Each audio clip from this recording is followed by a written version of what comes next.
So let's talk about motion blur. Motion blur is what happens when an object translates throughout the scene. The shutter is open for a certain amount of time, and if that object isn't frozen during that time, which means it's moving faster than the shutter is opening and closing, it's going to blur. So the way that that object blurs is dealt with in the motion blur settings.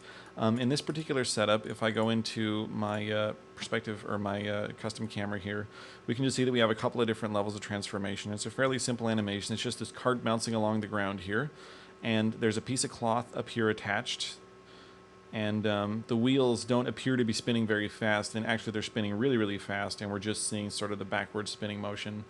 And the reason that we have these different kinds of translation happening within the scene, for example, the cloth and also the objects moving, the whole chariot moving and then the wheels spinning around in the circle, is that they all exhibit different kinds of motion blur needs.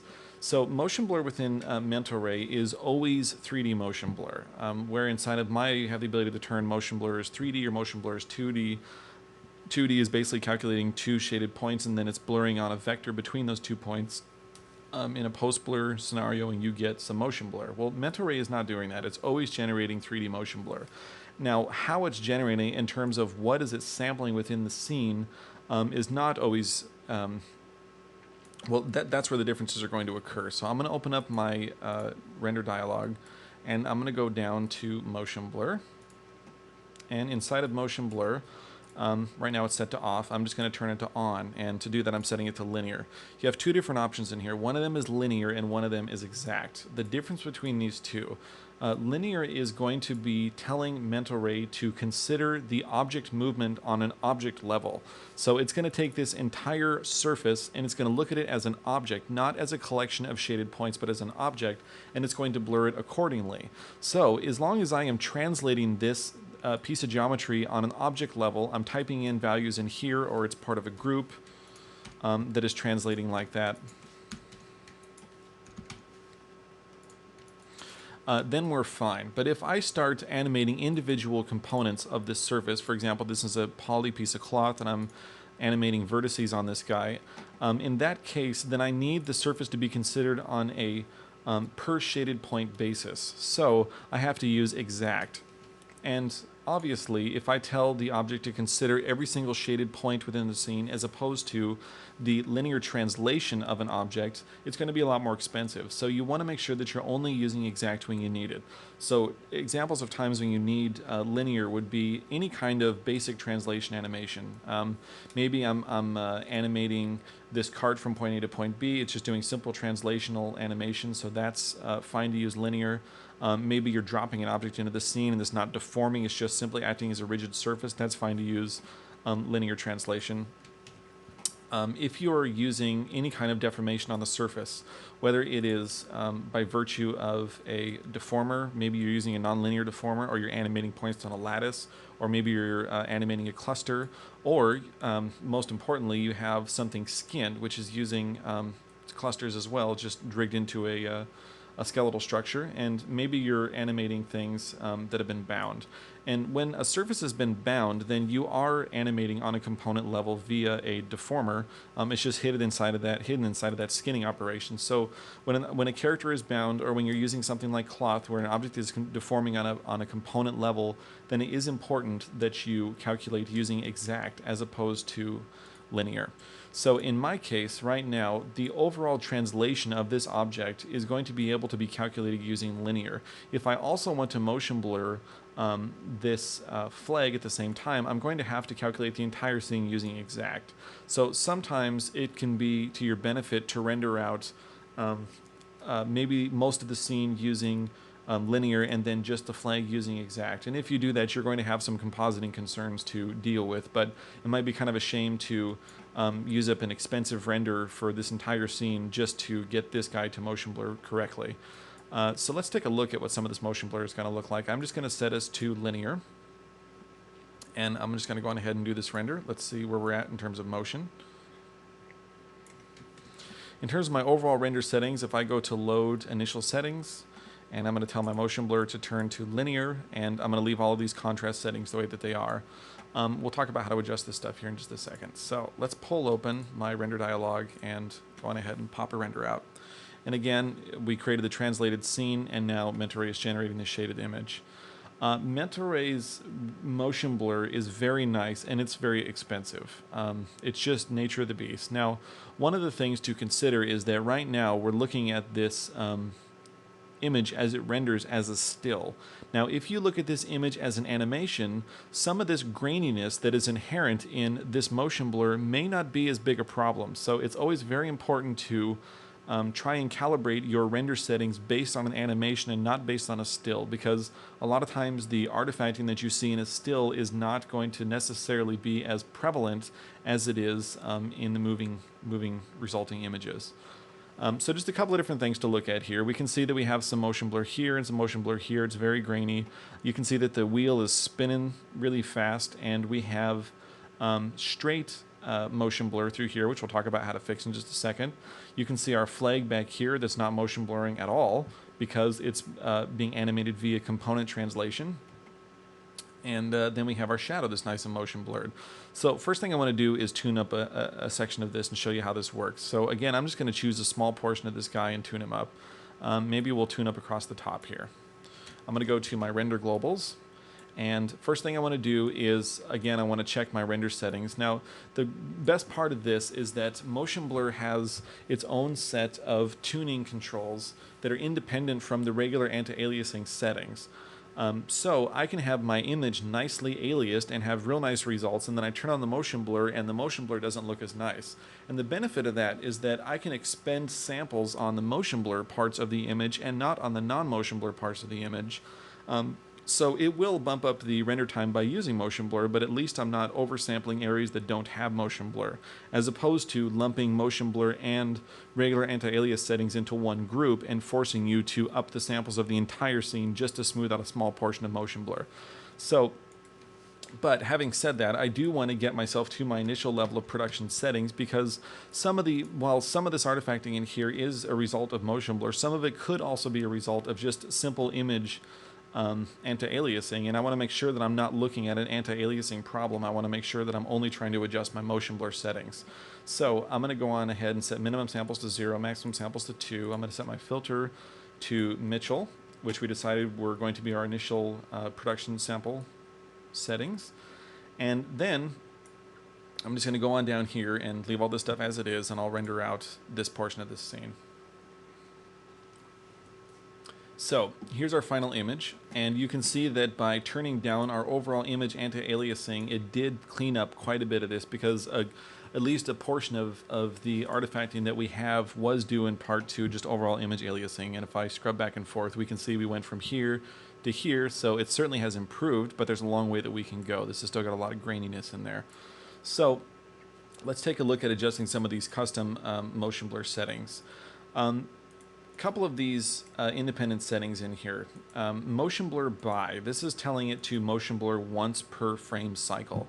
If you were to set this to 2, then it would consider the motion that's accumulated over 2 frames and blur accordingly. So the higher that number goes, obviously the more motion blur you're going to have, and it's going to be exponentially more expensive to render, because the further that an object blurs, the more expensive it's going to be. Shutter, this is going to be a modifier onto your camera attribute. If we open up our camera attribute editor and you go into your special effects, you have shutter angle. So the shutter angle is acting like a pie, and you're talking about the angle of a wedge that's been taken out of that pie. So if the shutter was completely open, you'd be set to 360, and so that's as high as that number will go. And if the shutter was completely closed, it'd be set to 0. So if you had a shutter angle of 0, you wouldn't blur. If you had a shutter angle of 360, it would be nothing but blurs. And this number is acting as a modifier onto this number. And I think the best way I can tell you to adjust your motion blur is either by sight, or if you're tying into a scene with a practical backplate, then I recommend that you take a simple object and put it into the scene at approximately the same position as another object within that scene, and adjust your shutter angle until you get those blurs to line up. Because setting our shutter angle to our shutter variable here to 2, for example, doesn't necessarily double the motion blur value. It does some exponent of those numbers. So I find it very confusing to adjust this number, and I usually stick with shutter angle and just adjust this way. Shutter delay, you're talking about shifting the motion blur earlier or later within the shutter cycle. Again, sometimes you'll be matching into a practical scene that has some kind of shutter delay set up where the shutter doesn't open up until the end of the exposure cycle, and you can match those kind of tolerances with this. And then motion steps we'll talk about here in a minute, but right now what's happening with our motion blur is that there's a sample that's happening at the beginning of the shutter cycle and at the end of the shutter cycle, and it takes those two relevant samples and it figures out the distance that that sample traverses and it blurs in between them. So you get one step, 1-to-1. The more times that I have it sample within this shutter cycle, the more times it will trace the route of a shaded point, and so it'll start to blur into a circle.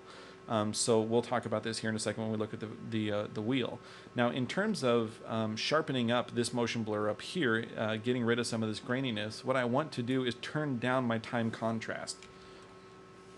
I'm going to go to 0.1, 0.1, 0.1, 0.1. And again, I can't stress enough that it's important to edit this stuff when the object is moving. So here's our final render, and by lowering these values, we have definitely smoothed out some of these things. And again, I can't recommend strong enough that you do not judge this render too much based on a still frame, because we might be solving artifacts that are never that we don't perceive when the object is moving. And if I turn these artifact levels way, way, way down and thereby eliminate the artifacts, it might look very nice as a still, and it might look, you know, even nicer as a motion blurred animation, but we might be seeing levels of detail that aren't ever going to be noticeable. So it's important to adjust these settings based on an animation. So as you can see, as I continue to lower these numbers down, these shaded points will smooth and smooth and smooth. I'm just going to go on ahead and select this one little area, and maybe I'll set these numbers down to 0.05 or 0.025. And if I render the scene out again, it'll smooth that guy out. So obviously the lower that you set those numbers, the more it's forcing it to sample within those contrast variances, and the finer the result will be, and it comes at an expense. But you can see now that the image that's coming up is very, very fine. It's got a lot of detail in there, and we don't see any graininess. So this, again, proves the point that Mental Ray can always resolve things to that infinite level and get the perfect shading, but it comes at a expense, and so you want to sort of edit these things when the object is moving. And again, you can see that the alpha channel looks very nice in comparison, or in concert with the RGB. So it's taking both of those things into consideration. So let's take a look at the wheel on this card here. And we'll see some of this motion blur that's happening in here. So I'm going to go on ahead and render this guy number one without motion blur, just to give us a starting point. So motion blur is off, and I have my minimum maximum samples turned up. Let's bring it back here.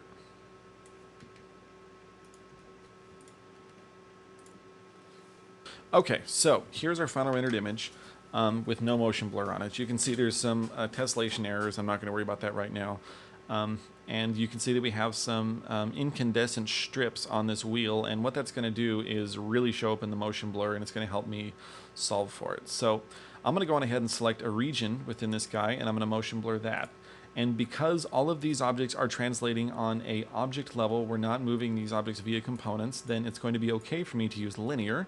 And I'm going to set my motion blur back to where it was, 0.1. And I'm going to go on ahead and render this guy out.